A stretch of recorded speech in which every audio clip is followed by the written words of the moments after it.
Supreme personality of God. जैसे श्री कृष्ण के पास 6 opulences होती है, उसी प्रकार से श्री बलराम सारे ऑपुलेंसेस होती है। जैसे श्री कृष्ण के पास में 5 रसों के अंदर में उनके भक्त और उनके साधक होते हैं, वैसे ही बलराम जी के पास भी 5 रसों के अंदर में उनके भक्त और उनके साधक होते हैं। तो अंतर क्या है? तो कहते हैं अंतर बड़ा स्पेशल है। श्री कृष्ण मॉनसून के समय देखे जाने वाले बादल हैं, और बलराम स्प्रिंग को क्या कहते हैं? बलराम जो है बसंत ऋतु में देखे जाने वाले बादल। दोनों में अंतर क्या है? एक सफेद होता है और दूसरा काला, लेकिन है दोनों बादल। तो इस प्रकार से ये थोड़े से कलर का उनका अंतर हो गया। दूसरा अंतर है कि श्री कृष्ण भगवान जो है वो सेवा रिसीव करने वाले सुप्रीम पर्सनालिटी गॉड है, और बलराम जी सेवा देने वाले सुप्रीम पर्सनालिटी गॉड है। इसलिए श्री कृष्ण और श्री बलराम इनको भेद करके नहीं समझा जा सकता है। हम देखते हैं कि कैसे श्री बलराम जी हर प्रकार से श्री कृष्ण की सेवा करते हैं। आपने देखा कैसे त्रेता युग में आते हैं, बहुत लक्ष्मण एक छोटे भाई के रूप में वो श्री कृष्ण की सेवा करते हैं। अभी जनरली देखा गया है कि शास्त्रों में लिखा गया है, और विवाह बंधन में देखते हैं वहाँ पत्नी और पति को वचन लेना है ना, कि ये तो मच्छी इसको कहते हैं कंट्रोलरशिप। तो उसमें वचन लेना होता है कि पत्नी जो है वो पति को फॉलो करेगी, फेसबुक पे नहीं, नियमों के अनुसार, और पति जो है वो पत्नी को फॉलो करेगी।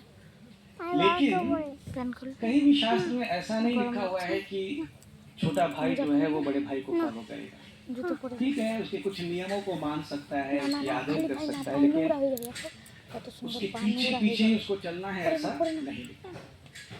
लेकिन हम देखते हैं लक्ष्मण जी को, लेकिन लक्ष्मण जी को हम देखते हैं कैसे जब श्री रामचंद्र जी को वनवास मिल गया तो लक्ष्मण जी ने स्व इच्छा से सारे दुख, क्या क्या दुख, पैर में कांटे चुभेंगे, पैर में पत्थर पड़ेगा, इसीलिए आज आपका क्लास भी इधर रखा गया कि बीच में कुछ पड़े तो आपको समझ में आएगा कि सेवा करने में दुख भी रहता है थोड़ा। लेकिन दुख नहीं है, यहाँ पे बड़ा अच्छा एटमॉस्फेयर है क्लास का और प्रोग्राम का। कितने लोगों को अच्छा लग रहा है? आपको लग रहा है कि आप वृंदावन में हैं अभी? मैं आपको चैलेंज देता हूँ कि अगर आप यहाँ का फोटो निकाल करके आपकी जो भी सोशल मीडिया उस पर डाल दीजिए और आप बस लिख दीजिए कि आज हम लोग गोकुल महावन में हैं, कोई भी व्यक्ति आपको क्वेश्चन नहीं करेगा, ये मेरा दावा है। क्यों? क्योंकि गोकुल महावन में भी अब इतने पेड़ नहीं बचे हैं। तो सबको लगेगा कि कहीं तो बड़े स्पेशल जगह में इस बार प्रभु जी लेकर के गए हैं वृंदावन में, और आपसे वो बोलेंगे एक्टर वहाँ भी नहीं है नेक्स्ट टाइम। ये गोकुल महावन है। गोकुल महावन तो कहाँ पे थी वापिस? हाँ, माहौल, राइट। ये माहौल में क्यों आया था? दुख नहीं था यहाँ पे, गोकुल में कोई दुख नहीं। यस, मैं बोल रहा कि गोकुल में कोई दुख नहीं। देखो आज किसी को कोई दुख नहीं था, सबको दर्शन हुआ कि नहीं? अभी अगर इतने लोगों को मंदिर में बैठना होता तो अभी आधे से अधिक जो है बाहर दिखते, आधे ऐसे ऐसे करते फिर आधे कंप्लेन करते हुए दिखते, है प्रभु भोषण भोषण, है कि नहीं? आज इतने सारे लोग बैठे हैं, प्राय मुझे लगता है 150 से 200 लोग बैठे हैं यहाँ पे, लेकिन फिर भी आप दाल में मस्टर्ड सीड लग रहे हैं। मस्टर्ड को क्या कहते हैं? सरसों। हाँ, दाल में सरसों के जैसे लग रहे हैं। तो यहाँ पे मुझे लगता है अगर 10,000 लोग भी बैठ जाएं तो लगेगा कि कुछ क्राउड हुआ नहीं है अभी तक। और ये आप सबका ग्लोरिफिकेशन है कि 1.5 साल में ही आप लोगों ने हमको मंदिर से बाहर कर दिया है। आप ये तो से प्रचार करें कि एक बार समय ऐसा आए कि फिर रास्ते तक हम लोग चले जाएं यहाँ से। लेकिन लक्ष्मण जी ने दुख एक्सेप्ट कर लिया, उनको जटा में, जैसे अब देखो हमारा रिजू बैठा हुआ है थोड़ा स्टाइलिश बाल वाल लेकर के, रिजू पहचान तो देखिए उसका जटा दिख रहा है, तो उसमें क्या शैम्पू लगा के आया सकता है, शायद शैम्पू लगाया ना, नहीं लगाया। लेकिन लक्ष्मण जी ने क्या लगाया, ये जो केले कटहल का जो रस होता है ना, आठा आठा आटा आटा, वो आटा लगा करके बाल बना के रख दिया ताकि दोबारा मैनेज करने की जरूरत ही नहीं पड़ेगी। 14 वर्ष तक, 14 वर्ष तक हम तो दिन में 4 बार थोड़ा आईने के सामने जाते हैं, तो कुछ करना नहीं, बस सामने गुजरना है आईने से, आप देख लीजिए अगर नजर नहीं चली गई आपकी उधर, और जाते जाते एक बार लक्ष्मण जी ने 14 वर्ष तक अपने आप को भी नहीं देखा और बाल पता नहीं क्या हुआ होगा उसका, उसको भी नहीं देखा। अब रामचंद्र जी के लिए ठीक है, किया तो किया, लेकिन लक्ष्मण के लिए आवश्यकता नहीं थी इस चीज की। उसके बाद रामचंद्र जी ने खड़ाऊ त्याग दिया। लक्ष्मण बोल सकते थे कि भाई आप तो बैठे रहोगे कहीं पे, मुझे तो सेवा के लिए बार बार जंगल में जाना पड़ेगा, सांप वाप भी होगा तो मैं खड़ाऊ ले लूं क्या? लक्ष्मण जी ने वो भी नहीं लिया। और खाना पीना, लक्ष्मण जी ने 14 वर्ष प्राय खाया ही नहीं, पता आपको? इसकी वजह से उनके अंदर एक गुण आया, क्योंकि जैसा मैंने सुना, उसको और ऑथेंटिक मैं निकाल के दूंगा आपको कहीं से, कि मेघनाथ को मारने के लिए कंडीशन चाहिए था। जो व्यक्ति 14 वर्ष ब्रह्मचर्य का पालन किया और निराहार रहा है, वो मेघनाथ को मारेगा। वो व्यक्ति कौन हुआ? लक्ष्मण। तो लक्ष्मण ये कार्य क्यों कर पाए? अभी आप सुबह से भूखे हैं, कितने लोग सुबह से भूखे हैं यहाँ पे? अभी भूख लग रही है धीरे धीरे, जब आवाज आ रहा है उधर से ठक ठक करके, इधर टेबल पे भी नजर जाता होगा, तो लग रहा होगा एक्चुअली हाँ मेरे छुए ना पापा, फोन टा पड़े से उधर एक बकेट लाता हुआ दिख गया, आई चौल लाइने दी। बाकी पड़ोस वाले लोग बोलेंगे आई कथा सुने तू, कथा वही दी के सुने नहीं बोल, खाने सुनते वो साधारण चौल 5 घंटा 6 घंटा 7 घंटा का ही है, लेकिन लक्ष्मण जी 40। और उसके बाद प्रतिदिन उनकी सेवा क्या रहती थी? रामचंद्र जी जब सोने जाएंगे तो रामचंद्र जी को वो मसाज करेंगे, तो जब रामचंद्र सो जाएंगे तो तीर्थ धनुष लेकर के बाहर निकलेंगे, सिर्फ ये देखने के लिए कि कोई कहीं से नुकसान पहुंचाने के लिए तो नहीं आ रहा। जैसे कभी कभी, मतलब ये छोटा सा एग्जाम्पल है, इसके साथ मैच नहीं करेगा, लेकिन फिर भी समझने के लिए, गलती से कुछ खाना अच्छा बन जाता है, हाँ, मतलब जो लोग ट्रायल वाले लोग होते हैं उनके लिए बोल रहा हूँ, गलती से सब कुछ सही पड़ जाता है और जब वो खाने बैठते हैं ना तो लगता है कि कटोरी पे कटोरी चला जाए अंदर में, है ना वो टेस्ट। तो वैसा टेस्टफुल खाना अगर मिल जाए तो उस दिन स्टमक टाइट करके खाना होता है। ठीक उसी प्रकार से अगर ऐसा एक सेवा मिल जाए स्वामी के प्रति कि पूरा जीवन उसमें निकल जाए तो ये जीवन की सार्थकता होती है। और ये चीज लक्ष्मण जी ने करके दिखाया। तो लक्ष्मण जी ने इतना सेवा किया भगवान का कब? त्रेता युग में। लेकिन त्रेता युग खत्म होने के समय लक्ष्मण जी ने भगवान से एक कंप्लेन किया। उन्होंने बोला देखो नेक्स्ट टाइम भी मैं आऊंगा साथ में आपके, क्योंकि आपके बिना मैं रह तो नहीं सकता। तो राम जी ने कहा उर्मिला है उसके साथ में रह लेना। बोला नहीं वो सब ठीक है साइड में, आपके बिना जीवन मेरा नहीं चल सकता। तो राम जी ने बोला ठीक है फिर से आ जाओ। बोला नहीं कंडीशन अप्लाइड है। क्या कंडीशन है भाई? मैं छोटा बन करके अब नहीं आऊंगा। बोला क्या प्रॉब्लम है तुमको छोटे बनने में? क्योंकि देखिए छोटे बनने में बहुत सुविधा है, कोई टेंशन आपको नहीं लेना होता है, सारा टेंशन ऊपर वाले को लेना पड़ता है। तो राम जी ने कहा तुम्हारे लिए तो इतना अच्छा था। बोला नहीं ये सब ठीक है अन्य लोगों के साथ, लेकिन जो व्यक्ति आपके साथ रह करके छोटा बनता है ना उसमें आपको टेंशन नहीं रहता, बाकी उसको टेंशन होता है। तो मैं अगली बार जब आऊंगा तो मैं आपका बड़ा भाई बनकर के आऊंगा। तो राम जी ने कहा इतना बड़ा बनने का कौन सा शौक लग गया तुमको? तो लक्ष्मण ने कहा नहीं बड़ा इसलिए बनना है ताकि जब कभी मैं देखूं कि आप गड़बड़ कर रहे हैं तो मैं आपको डांट सकूं। 14 साल कैसे मैंने बिताया है मैं बता नहीं सकता, बहुत इच्छा हुई थी डांटने की बीच बीच में, लेकिन वो कल्चर है, छोटा भाई कैसे बोल सकता है, बोला नहीं। लेकिन डायरी में सब नोट किया नहीं। द्वापर में सबका जवाब दूंगा, और इसलिए द्वापर में मैं आपके बड़े भाई के रूप में आऊंगा। और वही लक्ष्मण जी क्या बन गए? बलराम। सो चाहे वो छोटे भाई बाबा के रूप कैसे में जाते आए या चाहे वो बड़े भाई के रूप में आए, वो स्वरूप एक ही लेकर के आते हैं। व्यक्ति का रूप कुछ भी हो, कोई फर्क नहीं पड़ता, उसका स्वरूप एक ही होना चाहिए। और स्वरूप क्या है? दास।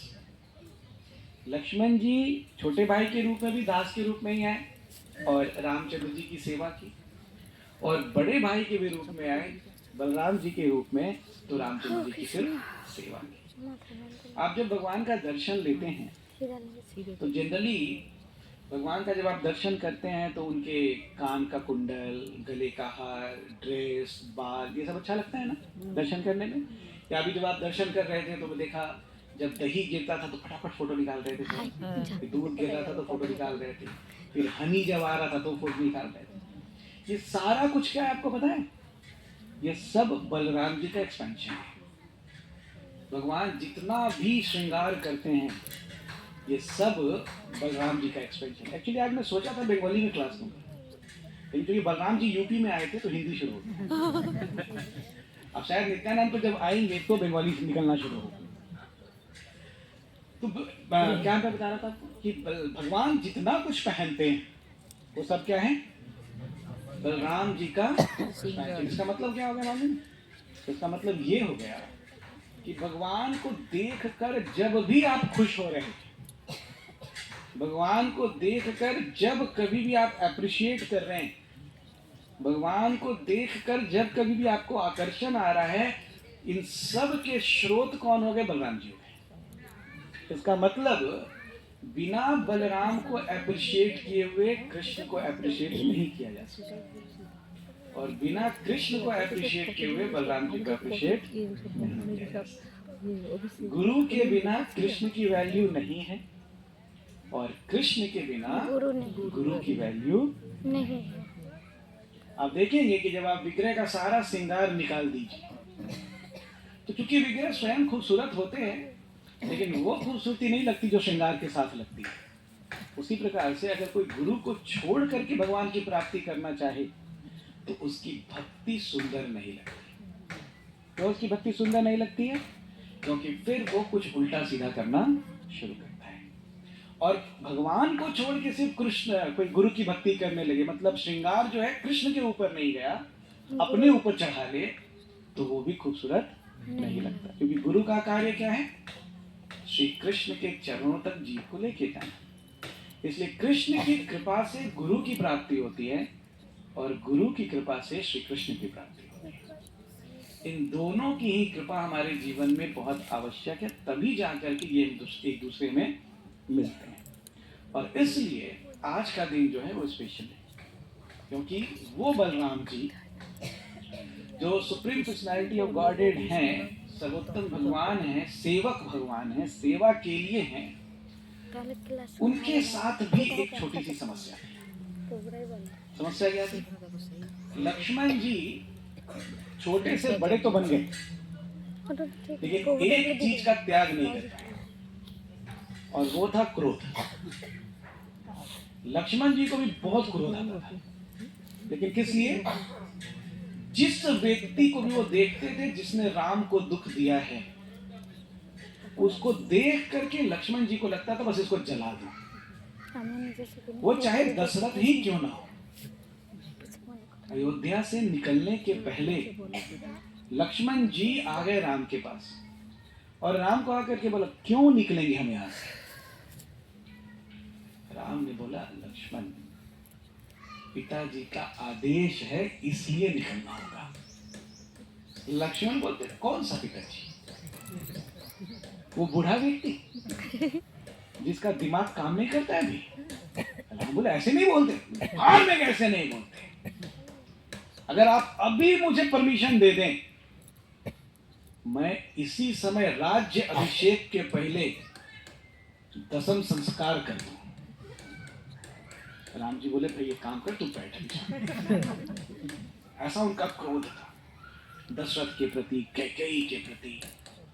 और आपको पता है कि जब चित्रकूट में भरत जी, इतने सिंपल व्यक्ति, जब ये रामचंद्र जी से मिलने आ रहे थे तो जब राजा आता है तो उसके पीछे पीछे बहुत कुछ आता है, हाथी घोड़े ये सब आते हैं। तो बड़े दूर से धूल उड़ने लग गई और लक्ष्मण तुरंत पेड़ पर चढ़ करके देखने लग गए कि कौन आ रहा है। अब पता नहीं कौन सा दूरबीन था, देख लिए कि भरत है। अब ये देख के जब उतरे पेड़ से तो राम से बात नहीं किया, सीधे तीर और धनुष उठा दिया। रामचंद्र जी बोले अभी अचानक से क्या हो गया? बोला बस आ रहा है और ये मारूंगा इसको मैं। कौन आ रहा है? बोले बस यही जिसने आपको बाहर किया है, आज दिखाता हूं इसको कैसे बाहर करता हूं मैं। राम बोले बताओगे तो कौन आ रहा है? क्योंकि दशरथ तो तब तक निकल गए थे। तो राम जी बोले दशरथ तो है नहीं, तुमको पता था। फिर राम जी को शंका हुई और कोई नहीं होगा, कौन है? भरत है। तो राम जी ने पूछा भरत आ रहा है? लक्ष्मण बोले नाम मत लो भैया इसका, नाम सुनने से मेरे कान में दर्द होती है। और अब तुम भाभी के साथ बैठो। चित्रकूट श्री रामचंद्र जी का ब्रज है, वृंदावन है। तुमने कहा ब्रज में लीला करो, मैं कुरुक्षेत्र संभाल लूंगा। इस भरत को मैं इस आश्रम को टच नहीं करने दूंगा भैया। और तब राम जी बहुत समझाए उसको कि अरे बिना जाने हुए कि भरत क्यों आया है, आप कैसे उस पर प्रहार कर सकते हो? तो राम जी को बहुत समझाना पड़ा, समझते समझते कुछ करके लक्ष्मण बिना समझे हुए मान गए। जैसे कुछ लोग हाँ बोल देते हैं बिना समझे। अब उनको पूछे ऐसा देखे थे ना? देखे थी। तो अब बाद में सब करते मेरा तो ये बहुत बड़ा एक्सपीरियंस। कभी कभी आधे आधे घंटे निकल जाते हैं इसमें, सामने वाले को समझाते समझाते। भालो बोले कि वो चलो एकदम स्माइल दिए हैं वो जो आपने बोले थे तो मैं समझा ही नहीं कि जो मैं समझा नहीं है व्यक्ति में क्या बोला, तो हाँ कैसे बोला। तो लक्ष्मण ने भी हाँ हाँ बोल दिया, लेकिन तीर हाथ ऐसे रखा, थोड़ा सा भी दिखा इधर उधर मार दूंगा इसको। तो ये थे लक्ष्मण। फिर आए ये बलराम बन के। तो बलराम वाले रोल में श्री बलराम जी क्रोधी स्वभाव के तो थे, दबा करके उनको गुस्सा आता था। किस पे? और किसी पे नहीं, कृष्ण पे। क्यों? कृष्ण की वजह से बलराम का नाम खराब होता था। बड़े भाई का जीवन अच्छा नहीं होता, खास करके जब आप टीनेजर्स लाइफ में हो। छोटा कुछ भी गड़बड़ करे, झापड़ किसको मारेगी? बड़े को। मुझे याद है मेरा बड़ा भाई मुझे लेके गया एक बार क्रिकेट खिलवाने। तो मैं बहुत छोटा था, वो 10th या 11th क्लास में पढ़ते होंगे। तो क्रिकेट खेलने में मशगूल हो गए और मैं अपनी बुद्धि के हिसाब से अपना खेल में मशगूल हो गया। अब वो फ्रेंड के साथ में थे, खेलते खेलते खेल खत्म हुआ, सब अपना टीम उठा के निकल गए और मैं अपने खेल में अलग निकल गया। फिर आधे घंटे बाद मुझे भी याद आया कि मेरे बड़े भाई थे और मेरे बड़े भाई को भी याद आया मेरा छोटा भाई लेकर आएगा। मिले, पहुंचे, मैंने भी जाके शिकायत कर दिया घर पे कि देखो आज मुझे छोड़ दिया था बस। उसके बाद जो प्रहार शुरू हुआ और मैं आराम से देख करके। छोटे भाइयों को बहुत मजा आता है जब उनके बड़ों को धुलाई होती है। क्यों? ये भी प्रश्न पूछिए आप, क्योंकि बड़े हमेशा धुलते रहते छोटे को। तो बलराम को बहुत डांट पड़ती थी यशोदा से और रोहिणी से, इसलिए बलराम जो है थोड़े से कभी परेशान हो जाते थे, लेकिन प्रेम पूर्वक परेशान। ऐसा वाला परेशान नहीं कि किसको दे दिया। अब ये भी नहीं बोल सकते भगवान किसको लेके आए, भगवान ही साथ में है ना। तो यशोदा का आपने वो लीला सुना है, मिट्टी खाने वाला।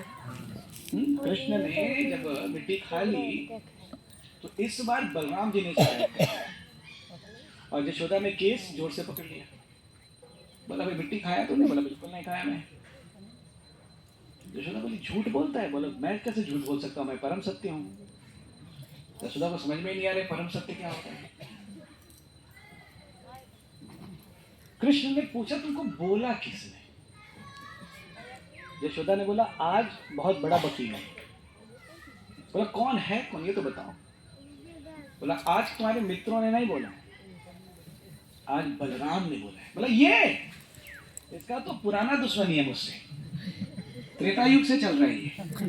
फिर यशोदा कंफ्यूज, ये त्रेता कहां से आ गया इसके अंदर में भी। फिर यशोदा ने बोला नहीं मुख दिखाओ। और आप जानते हैं कि जब कृष्ण ने मुख देखा तो कैसे सब कुछ गड़बड़ दिखने लग गया, और यशोदा तुरंत सब कुछ भूल गई कि नहीं, ये कृष्ण जो है नॉर्मल बच्चा है, मट्टी खाया है लेकिन इससे। अब भगवान बोले कि मैंने नहीं खाया। तो बलराम जी जो थे वो प्रोटेक्टिव भी रहते हैं और करेक्टिव भी रहते हैं। ये दो एक साथ होना टफ काम है, किसी को प्रोटेक्ट करके भी रखना और किसी को करेक्ट करके भी रखना। क्योंकि जैसे ही आप किसी को करेक्ट करते हैं वो व्यक्ति भाग जाता है आपके जीवन से, और अगर सिर्फ प्रोटेक्ट करते रहें और करेक्ट नहीं करें तो वो चंडाल बन जाता है, जैसे रावण बन गया। राइट? तो रावण, कुंभकर्ण और लास्ट में था विभीषण। विभीषण बनाना बहुत टफ है, ढंग से रखना उसको जीवन में। लेकिन बलराम जी एक ऐसे व्यक्ति है जिनकी नजर चुपचाप सिर्फ कृष्ण के ऊपर लगी रहती है, सिर्फ दो चीज की, कि कृष्ण को क्या चाहिए और कृष्ण को क्या नहीं होना चाहिए।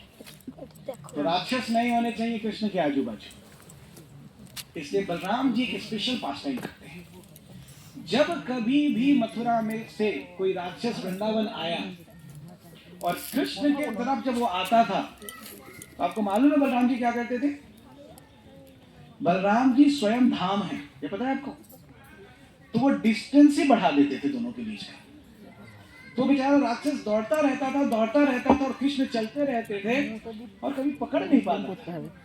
उस राक्षस को भी समझ में नहीं आता था कि मैं इतने स्पीड से दौड़ रहा हूं लेकिन डिस्टेंस सेम मेंटेन कैसे। तो ये काम कौन करता था? ये बलराम जी करते थे इस काम को। और जब कोई डिवोटी कृष्ण की तरफ आता था तो बलराम जी सिकुड़ जाते थे, धाम को सिकुड़ा देते थे। तो 2-4 कदम ही चलता था और उसको लगता था कि मैं कृष्ण के पास आ गया। हालांकि उसने डिस्टेंस कितना ट्रेवल कर लिया? कोसों में डिस्टेंस ट्रेवल कर लिया। तो ऐसे करके बलराम जी 2 प्रकार की सेवा करते हैं। जो आसुरिक प्रवृत्ति के लोग हैं उसको कृष्ण से हमेशा दूर रखते हैं, और जो भक्त हैं उनको कृष्ण के पास लेकर के आते हैं। तो ये कार्य तो बलराम जी सब करते हैं, लेकिन एक छोटा सा समस्या जैसे था क्रोध। तो रोमहर्षण सूतक का पास मैंने आपको लास्ट टाइम बताया था 1 साल पहले, याद नहीं होगा आपको, मुझे भी याद नहीं कि आपको बताया था, लेकिन मैंने आपको बताया था। तो क्रोध में गला काट दिया उसका रोमहर्षण सूतक। और जब कुरुक्षेत्र की लड़ाई शुरू हुई तो बलराम जी इतने गुस्से में थे कि 2 परिवार के बीच में लड़ाई हो रहा और ये कृष्ण बीच में है।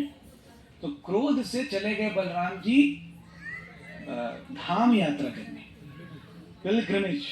इसके बहुत क्रोध आए ना तो वृंदावन का टिकट कटा दिया।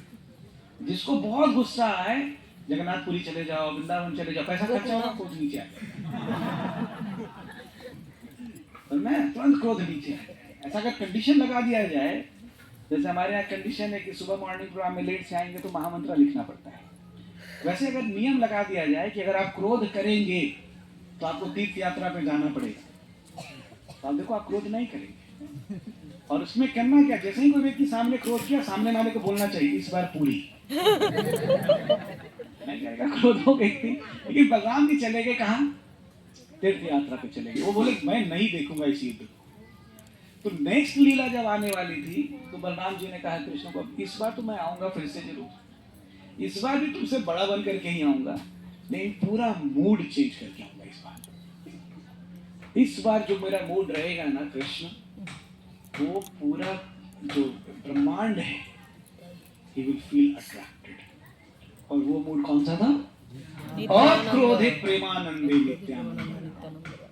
नित्यानंद प्रभु कौन है? जिनके बैग में क्रोध रूपी कॉइन है ही। पूरा क्रोध छोड़ दिया। कृष्ण ने बोला क्या करें इसका? बोला वापिस द्वापर युग में फिर से देंगे ना इसको, लेकिन इस बारे कलयुग में जब मैं आऊंगा तो कोई क्रोध नहीं और सिर्फ कृपा ही कृपा। श्री चैतन्य महाप्रभु से प्राप्त होने वाली कृपा जिन जिन वैष्णवों के पास पहुंची, उस सब के सूत्रधार हुए श्री चैतन्य, श्री नित्यानंद प्रभु।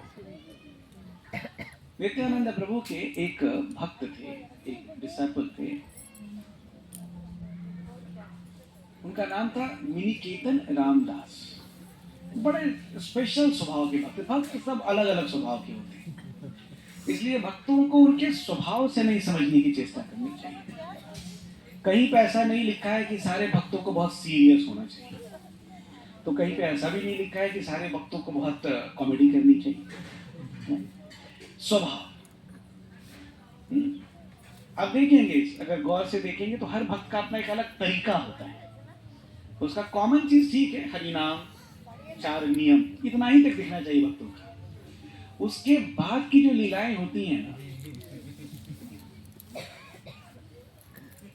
ममा वंश जीव लोके जीव भूत सनातन, वो कृष्ण के अंश हैं, इसलिए कृष्ण ही समझ सकते हैं,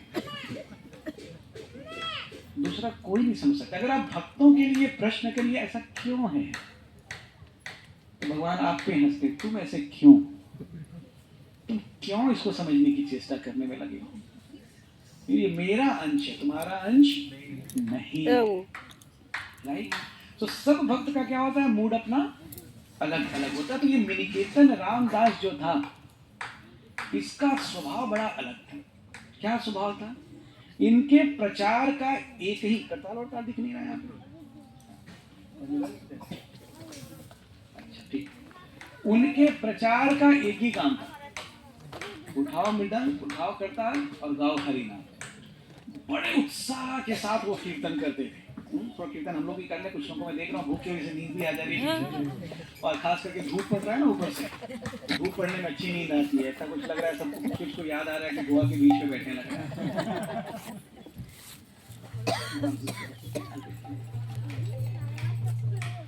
तो मिनिकेतन रामदास वो पहुंचे किसके घर पे, वेरी स्पेशल पर्सनालिटी। अगर वो नहीं होते तो आज श्री चैतन्य महाप्रभु की लीला का ज्ञान हम लोग को नहीं होता। और उनका नाम था कृष्णदास कविराज गोस्वामी महाराज। मिनिकेतन रामदास और कृष्णदास कविराज गोस्वामी महाराज जो थे, बड़े मित्र जैसे भक्त थे एक दूसरे के। लेकिन वहीं पे कृष्णदास कविराज गोस्वामी महाराज का एक भाई था, वो भी भक्त था, लेकिन वो थोड़ा सा स्टाइलिश भक्त था। स्टाइलिश बोले तो जो भगवान को प्रेम करता है लेकिन भक्तों को थोड़ा ऐसे वैसे समझता है, तुच्छ टाइप का, उसके लिए भगवान सब कुछ है। तो वो चैतन्य महाप्रभु को बहुत प्रेम करता था, लेकिन नित्यानंद प्रभु की आदर नहीं करता था। और मिनिकेतन रामदास किसके भक्त थे, किसके डिसाइपल थे, श्री नित्यानंद प्रभु के। तो उसकी वजह से ये जो व्यक्ति था, श्री कृष्णदास कविराज गोस्वामी महाराज का भाई, इसने मिनिकेतन रामदास को भी इज्जत नहीं दी, आदर नहीं दिया। ये बड़ा क्रिटिकल स्वभाव होता है, भौतिक स्वभाव। अभी हम लोग रिसेंट में श्रीमद् भागवतम पढ़ रहे हैं 4th कैंटो, जहाँ पे हमने देखा कि कैसे शिव जी ने सती को बोला था कि आप दक्ष के पास मत जाइए, क्योंकि आप मेरी पत्नी हैं और दक्ष मुझे नहीं चाहता है, इसलिए वो आपकी भी इज्जत नहीं करेगा। ये ईर्ष्यालु स्वभाव का लक्षण है, ये बहुत गंदा स्वभाव है कि अगर एक किसी व्यक्ति के प्रति थोड़ा डिफरेंस हो गया तो उससे कनेक्टेड उसकी पूरी लीनियज के प्रति डिफरेंस लेकर के बैठ जाते। ये स्वभाव भगवान के अंदर में नहीं होता। भगवान तो असुरों से भी ईर्ष्या नहीं करते। भगवान का प्रेम तो रावण के प्रति भी था, कुंभकर्ण के प्रति भी था और विभीषण के प्रति भी था। लेकिन जब तक भौतिक चेतना रहती है ना, उसके अंदर में ये दुर्गुण होता है। हमने देखा होगा, ये समाज में बहुत देखा जाता है। আমরা ওদের বাড়িতে যাই না, কেন কি হয়েছে, আমাদের দাদুর সঙ্গে ঝগড়া হয়েছিল, दादू कौन सा प्लेनेट में बैठा है, किसी को कुछ नहीं। हम में से कौन सा व्यक्ति अगले जन्म में क्या बनेगा किसी को पता है। मान लीजिए कि हम और शिलाजी तो लड़ाई की, और अगले जन्म में जिस फैमिली में वो जन्म लेके आया, मैं उधर कुत्ता के रूप में जन्म लेके आया, तब तो उसी के साथ घूमूंगा ना। इधर लड़ाई किया और उस वाले जन्म में उसकी तरफ देख कर भी खाना मांगूंगा, और वो भी आकर के मेरे को बोलेगा टॉमी, अब ऐसा पूछना ना उसके। एक जन्म का मामला। दादू गए, दादू पता नहीं किधर हैं, हो सकता है जब ये दो लोग आपस में ऐसे बोलते हैं बाड़ीता जाबो ना दादू এখানে দেখছে मेरी बिल्ली चूहा हाँ, चूहे को थोड़ी पता होता है कि ये उस दादू का घर है, वो तो सबके घर में जाके खाते आया पता है कि नहीं? ये स्वभाव अच्छा नहीं है। ठीक है, कभी कभी अंतर होते हैं, डिफरेंसेस होती हैं, उसको हैंडल करके निकल जाना चाहिए, लेकिन ऐसा एटीट्यूड डेवलप नहीं करना चाहिए। तो इस व्यक्ति ने ऐसा एटीट्यूड डेवलप किया और उसी समय उसके घर पे अचानक से आ गए मिनी कीर्तन रामदास। और इनकी एक स्पेशल चीज थी कि कीर्तन कोई स्लो फॉर्म में नहीं होता था इनका हमेशा उदंड कीर्तन होता था।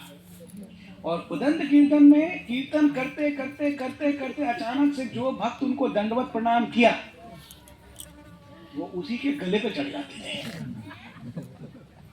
और गले पे चढ़ के उनके पास एक बांसुरी थी, बांसुरी से उसको मारते थे। ये हो गई कृपा। अभी ऐसा कीर्तन आपके साथ कुछ हो, जब हम लोग कीर्तन करना शुरू करें और देखा गया कि उधर से एक माता जी लपक करके दूसरी माता जी पे की कुछ जगो आमी मिनी कीर्तन राम, लेकिन वो जानबूझ के नहीं करते, वो इतने भावावेश में आ जाते थे कीर्तन से कृष्ण के प्रति प्रेम के लिए कि उनको कुछ याद ही नहीं रहता था और सीधे वृंदावन की लीला में चले जाते थे जहां गोप सखा एक दूसरे के साथ ऐसे खेलते थे। तो ऐसा ही इस बार भी उन्होंने कर दिया घर पे आकर के। कृष्णदास कविराज गोस्वामी के जो भाई थे ও এ বসে গেছে। उन्होंने